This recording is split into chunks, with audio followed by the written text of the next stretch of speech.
जैसा कि last episode में हमने देखा कि टैंग शैंग और बाकी सब एम्परर बैटल टीम से लड़ रहे थे और इस लड़ाई में ओपोनेंट ने जीवू को घायल कर दिया था। अब टैंग शैंग जीवू को बेहोश हालत में देखकर बहुत गुस्से में आता है और बाकी टीम मेंबर्स को भी ये बिल्कुल अच्छा नहीं लगता और अब उनका सामना करने के लिए कैट गर्ल और मिस्टर धाई जाते हैं। कैट गर्ल और मिस्टर धाई अपनी अपनी सोल पावर को एक दूसरे में फ्यूज करते हैं और फिर एक अलग सा बीस्ट जो बनता है उससे उन पर अटैक करते हैं। अब एक दूसरे के अंदर सोल पावर फ्यूज करने के लिए उन्हें एक दूसरे पर भरोसा होना जरूरी था और क्योंकि उनकी सोल पावर एक दूसरे से बहुत अच्छे से फ्यूज हो गई है इसलिए यहाँ से ये कंक्लूड हो जाता है कि मिस्टर धाई और कैट गर्ल एक दूसरे पर ट्रस्ट करते हैं। अब फिर उनका ये अटैक बहुत डैमेज देने वाला था लेकिन अब भी ओपोनेंट टीम का वो लोग कुछ नहीं बिगाड़ पाते और कैट गर्ल खुद इसमें कमजोर हो जाती है। अब टैंग शैंग को गुस्सा आता है और वो गुस्से में आकर अपनी थर्ड स्पिरिट रिंग का यूज करके अपनी म्यूटेटेड सोल पावर को निकालता है और उन पर पॉइजन स्टिंग से वॉर करने लगता है। टैंग शैंग इतना ज्यादा एग्रेसिव हो चुका था कि वो बिना कुछ देखे उन पर अटैक करता है और इनमें सब उसके जहर से अफेक्ट हो जाते हैं और अब टैंग शैंग के खिलाफ कोई नहीं खड़ा था इसलिए टैंग शैंग की टीम जीत जाती है। अब टैंग शैंग को उसके टीचर की बात याद आती है कि उसे किसी की जान नहीं लेनी है इसलिए वो एक एक करके सबका पॉइजन निकालने के लिए रेडी हो जाता है। लेकिन ओपोनेंट टीम में जो वॉरियर है जिसके पास हीलिंग पावर है उसे वो जीवू को ठीक करने को कहता है, जिस पर जब जीवू को वो अपनी हीलिंग सोल पावर से ठीक कर देता है तब टैंग शैंग भी सबका पॉइजन निकाल देता है और फिर वो जीत का हार पहनकर वहां से चले जाते हैं। अब हारी हुई टीम अपने रूम में आकर बैठी है और सब उदास हो रहे होते हैं लेकिन इस टीम का कैप्टन यानी लीडर उन्हें धीरज देता है और फेलियर से सीखने के लिए मोटिवेट करता है। वहीं दूसरी टीम श्रेक स्कूल के बच्चे ग्रैंड मास्टर के पास आते हैं और अपनी जीत का बखान करने लगते हैं और बहुत मस्ती मजाक करते हैं। अब इन्होंने बहुत ज्यादा इंटेंस ट्रेनिंग की थी इसलिए मिस्टर जाओ इन सभी बच्चों के लिए कुछ दिनों का रेस्ट मांगता है, जिस पर ग्रैंड मास्टर उन्हें 15 दिन का रेस्ट देने को रेडी हो जाता है और कहता है कि 15 दिन बाद तुम्हारे फेज 3 की ट्रेनिंग स्टार्ट की जाएगी। अब वो बात कर ही रहे होते हैं कि तभी वहां ओपोनेंट टीम का कैप्टन आता है और सरप्राइजिंगली वो डीन और मिस्टर जाओ को ग्रीट करता है। अब यहाँ से हमें पता चलता है कि इसका नाम कीमिंग है और ये पहले श्रेक स्कूल का ही एक स्टूडेंट था। डीन उसे फिर ग्रैंड मास्टर से मिलवाते हैं और वो ग्रैंड मास्टर को नमस्ते बोलता है लेकिन ग्रैंड मास्टर उसको टेढ़े मुंह से देखता है। इससे सभी को अजीब लगता है लेकिन फिर हमें यहाँ से ये पता चलता है कि ग्रैंड मास्टर असल में इसका चाचा है। ये दोनों एक ही परिवार से हैं लेकिन ग्रैंड मास्टर की अपने पापा और अपने बड़े भाई से अनबन हो गई है और ग्रैंड मास्टर सारे रिश्ते नाते तोड़कर उनसे दूर भाग आया है। अब फिर कीमिंग अपने जूनियर से मिलता है लेकिन वहां उसे पता चलता है कि ये श्रेक स्कूल का लास्ट बैच है क्योंकि श्रेक स्कूल की फाइनेंशियल दिक्कत अभी भी खत्म नहीं हुई है। सब बहुत ज्यादा दुखी होते हैं क्योंकि श्रेक स्कूल है ही इतना अच्छा कि लोग इसे अपना मानने लगते हैं लेकिन उनका अपना अब ये स्कूल बंद होने वाला है। अब फिर श्रेक स्कूल के बच्चे अपने क्रेडिट्स को लेने के लिए सोल एरिना में जाने लगते हैं। वो फिर क्रेडिट्स लेने जाते हैं और उन सभी के क्रेडिट्स बहुत अच्छे आते हैं और सब सिल्वर बैच पर पहुंच गए होते हैं लेकिन टैंग शैंग गोल्ड बैच पर पहुंच चुका था जिस वजह से सब बहुत खुश होते हैं। और वहीं दूसरी तरफ कीमिंग अपनी घायल टीम के साथ वापस अपने घर जाने लगता है लेकिन तभी रास्ते में वहां ग्रैंड मास्टर आता है जो अकेले में कीमिंग से मिलना चाहता था।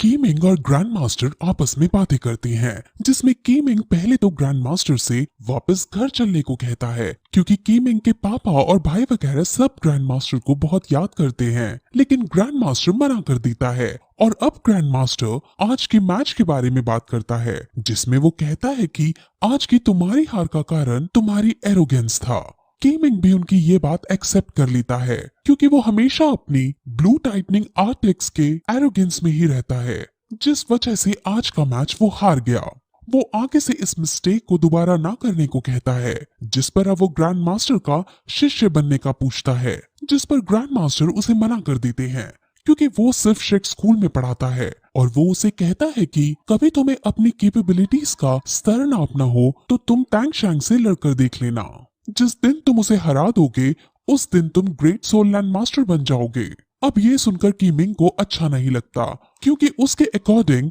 अगर तांग शैंग और उसके बीच 1-to-1 फाइट हो तो वो खुद जीत जाएगा। लेकिन ग्रैंड मास्टर उसे कहता है कि तुम तांग शैंग को नहीं हरा पाओगे और ये तुम्हें आगे आने वाले दिनों में खुद पता चल जाएगा। अब बातें करने के बाद वो सब डिनर करने बैठते हैं और वहाँ कीमिंग भी मौजूद होता है।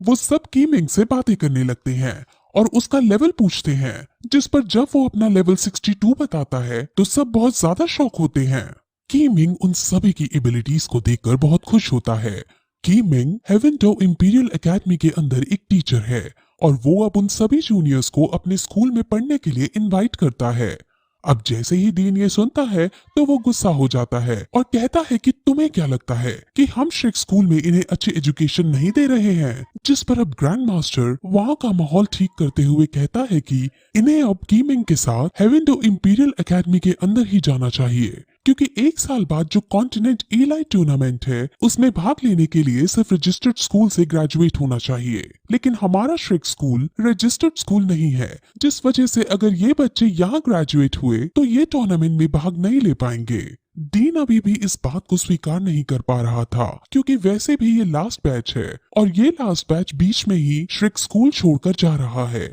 उसने ये श्रिक स्कूल अपने खून पसीने से बड़े प्यार से बनाया था और फाइनेंशियल प्रॉब्लम होने के बावजूद भी इसको संभाल रहा था। लेकिन अब ग्रैंड मास्टर की ये सब बातें सुनकर उसका दिल टूट जाता है, लेकिन वो उसके अपोज भी नहीं जा सकता था, क्योंकि असल में जो कुछ ग्रैंड मास्टर कह रहे थे वो सब सच था। अब वो नाराज होकर वहां से चला जाता है, लेकिन मोटू उनको समझाने उनके पीछे जाता है और कहता है कि हम सभी को आपने ही स्किल्स दिए हैं, लेकिन अब हम बड़े हो गए हैं, जिस वजह से हमें एक नाम की जरूरत है, यानी एक ब्रांड की जरूरत है, और वो हमें कोई रजिस्टर्ड स्कूल ही दे पाएगा, इसलिए हमें वहां जाना ही पड़ेगा। अब डीन का भी मन थोड़ा हल्का होता है और वो इजाजत दे देता है। ग्रैंड मास्टर ने असल में एक कंडीशन रखी थी कि उस स्कूल के अंदर श्रिक स्कूल के सारे टीचर इनको पढ़ाएंगे और वो स्कूल सिर्फ अपना नाम और अपनी जगह देगा। वहाँ के टीचर इन बच्चों को कुछ पढ़ाएंगे या सिखाएंगे नहीं। अब सब फिर वापस श्रिक स्कूल के अंदर आ जाते हैं और उन्हें अब 2 महीने बाद हेवेनडो इंपीरियल एकेडमी के अंदर जाना था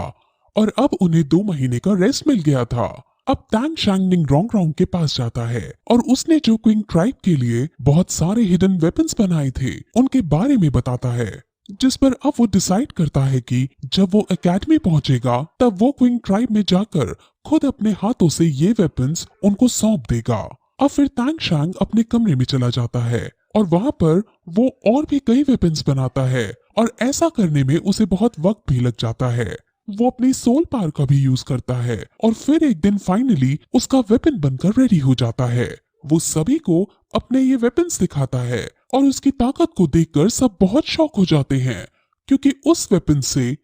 भारी चीज को क्रश करने के अलावा दूर जगह पर एक रोप की तरह भी इस्तेमाल कर सकते हैं। वो सबको एक एक वेपन देता है और सब इसको पाकर बहुत ज्यादा खुश हो जाते हैं, क्योंकि ये वेपन तांग शैंग ने पिछली मेमोरीज का यूज करके बनाया था और इस तरह का वेपन इस दुनिया में कहीं और नहीं मिलता है। अब फिर 2 महीने पूरे हो जाते हैं, लेकिन एकेडमी में ले जाने से पहले डीन उनकी थोड़ी ट्रेनिंग कराना चाहता था, इसलिए वो आज सबको भागने के लिए कहता है। सब इंटेंस ट्रेनिंग करने के बाद थक हार कर अपने कमरे में लौट आते हैं, लेकिन तभी थोड़ी देर बाद तांग शैंग के कमरे के बाहर जीवू आती है और वो कहती है कि आज की ट्रेनिंग की वजह से मेरे पैर दर्द कर रहे हैं, इसलिए क्या तुम इन्हें दबा सकते हो? जिस पर तांग शैंग मान जाता है और वो जंगल में जाकर जीवू की मसाज करने लगता है और ये सीन बहुत रोमांटिक सा हो जाता है, लेकिन सिर्फ जीवू की तरफ से। जीवू बहुत मासूम चेहरा बनाकर उससे फ्लर्ट करने की कोशिश करती है, लेकिन तांग शैंग अब भी ऑकवर्ड होते हुए उसे सिर्फ दोस्त की तरह ही ट्रीट करता है और फिर थोड़ी देर बाद वो दोनों वापस आ जाते हैं और वापस आने पर तांग शैंग के सारे दोस्त उसे छेड़ने लगते हैं, क्योंकि उन्होंने सब कुछ देख लिया था और अब ये सीन बहुत ज्यादा फनी मोड ले लेता है। अब उन्हें 2 महीने हो चुके थे और उन्होंने किसी से फाइट नहीं की थी, इसलिए दीन अब सभी को सोल एरिना में ले जाने लगता है और वो मैच के लिए रजिस्टर करता है।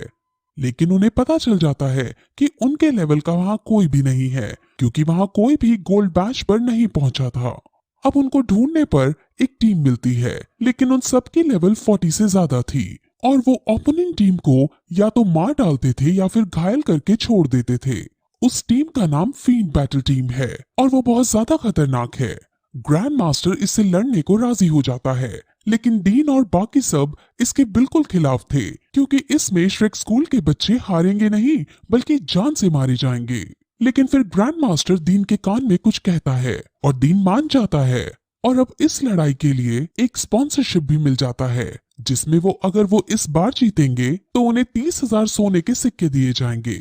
अब फिर ग्रैंड मास्टर श्रेक स्कूल के सभी बच्चों को समझाता है कि वो अपनी बेस्ट पावर का यूज करेंगे और इस बार वो तांग शैंग के दिए हुए हिडन सीक्रेट वेपन्स का भी यूज कर सकते हैं। अगर किसी का खून भी बहाना पड़े तो तुम बहा सकते हो और तुम्हें रहम दिखाने की कोई जरूरत नहीं। अब ये सुनकर सभी शॉक तो होते हैं, लेकिन ग्रैंड मास्टर की बात का वो उल्लंघन नहीं कर सकते थे, इसलिए सब बच्चे मान जाते हैं। और अब मैच शुरू किया जाता है, जिसमें सब अपनी अपनी सोल फोर्स निकालते हैं और अब ओपोनेंट टीम के सारे लोग एक साथ कैट गर्ल पर हमला करते हैं और कैट गर्ल डरते हुए एक साथ सभी पर तांग शैंग का दिया हुआ हिडन सीक्रेट वेपन छोड़ देती है, और वेपन छोड़ते ही वो ओपोनेंट टीम के सारे लोग एक बार में ही जान से मर जाते हैं। अब ये देखकर श्रेक स्कूल के सभी बच्चे उल्टी करने लगते हैं और बहुत डर जाते हैं, क्योंकि उन्होंने अपनी लाइफ में कभी भी किसी को जान से नहीं मारा था। उन्होंने आज किसी इंसान को सिर्फ एक लड़ाई जीतने के लिए मारा है, और ये देखकर तांग शैंग और मिस्टर ताई के अलावा सब रिग्रेट करने लगते हैं। लेकिन तांग शैंग उन्हें समझाता है कि ग्रैंड मास्टर ने हमें इन्हें जान से मारने के लिए इसलिए कहा क्योंकि ये लोग टेररिस्ट ग्रुप के लोग हैं और इनको मारना जरूरी था।